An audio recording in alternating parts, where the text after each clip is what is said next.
Luigi News! Avui parlarem sobre els éssers vius. Els éssers vius són organismes complexes i actius, que a diferència dels éssers inerts, fan les funcions vitals. Hi ha 3 funcions vitals. La primera és la funció de nutrició, que és el procés amb el qual obtenim l'energia per viure.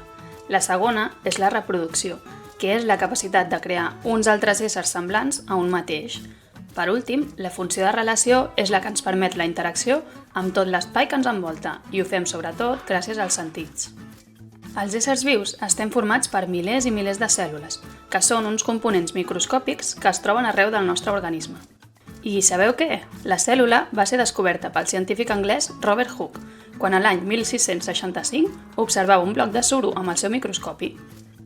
Les cèl·lules animals tenen aquesta forma arrodonida i podem diferenciar 3 parts principals: el nucli, el citoplasma i la membrana cel·lular.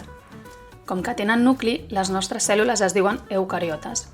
Les cèl·lules que no en tenen s'anomenen procariotes.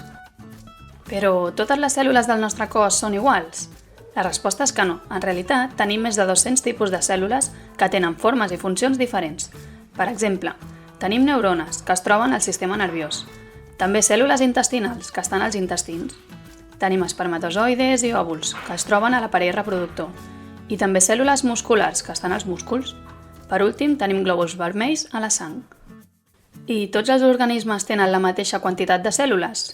Novament, la resposta és que no. Hi ha alguns éssers, com nosaltres, que estem formats per milers i milers de cèl·lules. Per això diem que som organismes pluricel·lulars.